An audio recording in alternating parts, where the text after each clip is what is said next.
If vibrato is a mysterious entity, you are not alone. When I was first learning to sing as a choir kid, vibrato was something you either had or you didn't. Some of my friends had fast vibrato, some of them had none at all.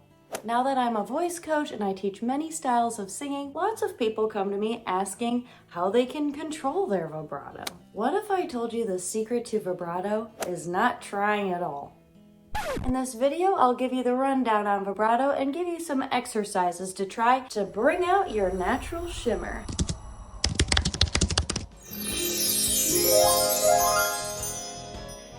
Hello, mood makers, and welcome back to The Voice Mood. I'm your host, Olivia Peck. Do you ever listen to one of your favorite singers, like, I don't know, Kelly Clarkson, and go, how does she get that nice, shimmery, pretty vibrato? How does she do it? It's not happening for me. Why isn't it happening for me? Well, we're going to talk about that today. First of all, what is vibrato? I'm going to get into the pedagogy, okay? Shout out to Richard Anderson. The well-developed human voice vibrates in pitch, timbre, and intensity. This vibration should be evenly distributed above and below a constant median.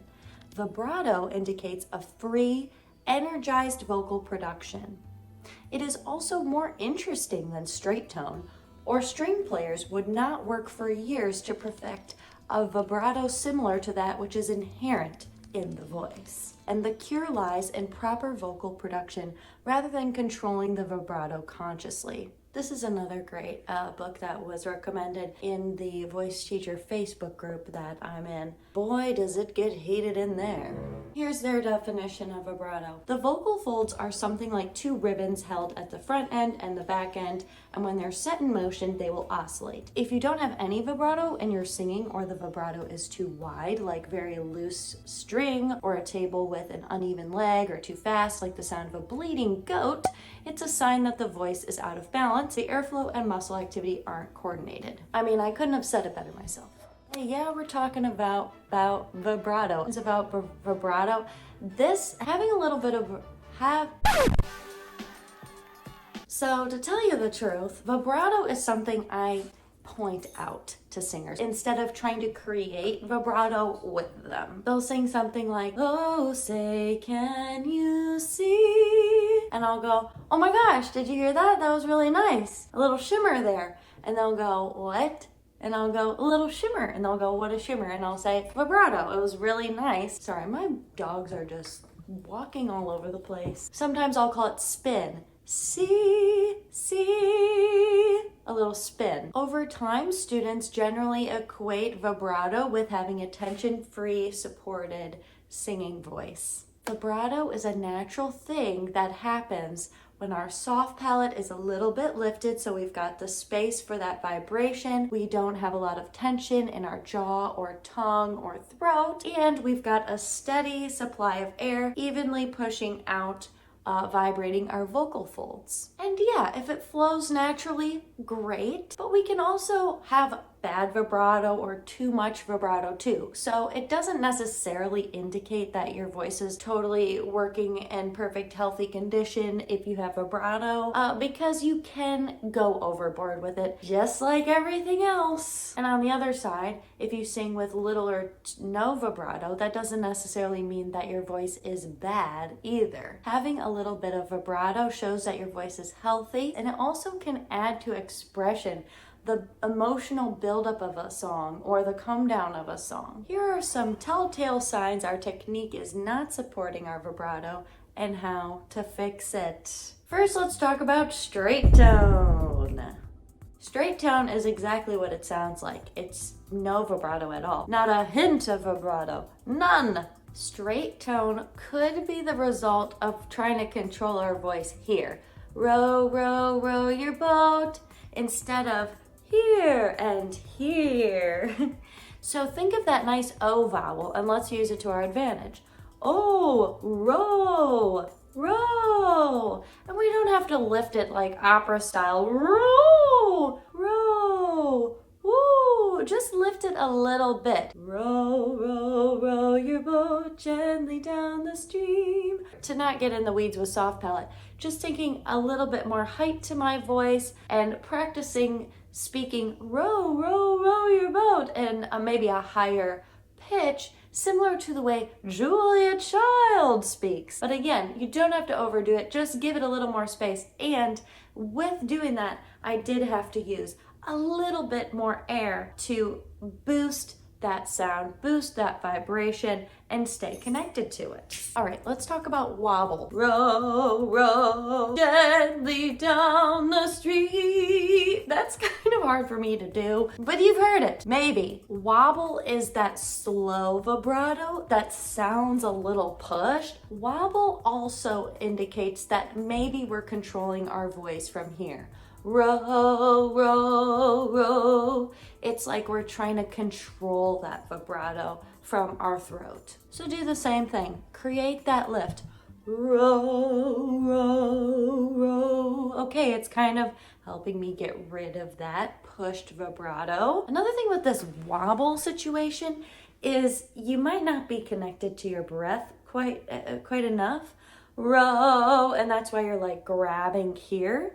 So make sure you take a sufficient breath, not a huge breath, sufficient one, and sustaining on that breath through the whole phrase. Row, row, row your boat. That forward motion is what's gonna keep us going. Opposite to the wobble sound is actually the bleeding goat sound. Row, row, row your boat gently down the stream. Again, coming from here maybe, or maybe it's a breath issue. Sometimes when we're jittery, it's easy to have that bleeding goat sound. The breath is a little bit unsteady and then it causes your voice to get that jittery sound. It happens to me. It happened to me last week when I was on a live and I was singing for you guys a little bit. And I was a little nervous, on the spot, and you can't always predict when you're going to be nervous. But the thing that helps me is to just ground myself in my breath, just thinking about being grounded. That sounds woo-woo, but it kind of works. Ooh, let's slow it down. Ooh. Do all the things, lift a little bit, stay connected to that breath and kind of pull through it. Roll.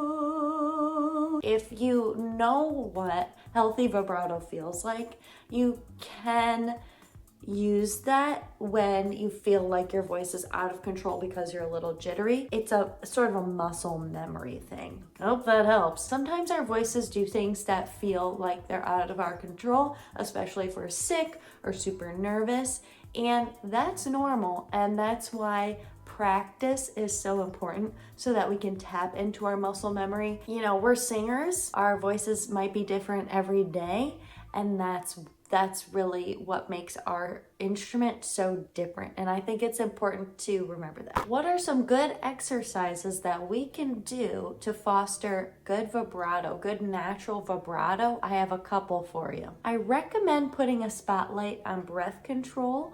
A lot of people do the hissing. So breathing in for 4, holding for 4, hiss out for 8. So it would look like this. Breathe in, hold, hiss,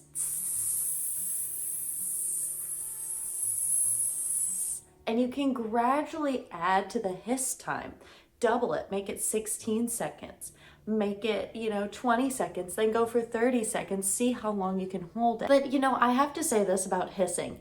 It is cool when you can hiss, but it's not like a direct correlation to singing. It's more of an idea that you're practicing sustaining your breath. If you are someone who needs to practice breath work and runs out of air or doesn't know how to connect to their breath, doing hissing for a while, like every time you warm up, meaning like consistently, you start to remember that feeling of your breath sort of pulling like in the inside of your belly button, that like string. You kind of get used to that sensation. That is important. If you're not connected to your breath at all while you're singing, you kind of forget about it, then definitely do that, and that's gonna help with the vibrato. The vibrato comes when your control is really the controlling of the breath. So staying on the breath. Another one that brings out vibrato, this is a choir warm-up that I did when I was younger, and it was probably the first time my vibrato showed up. He,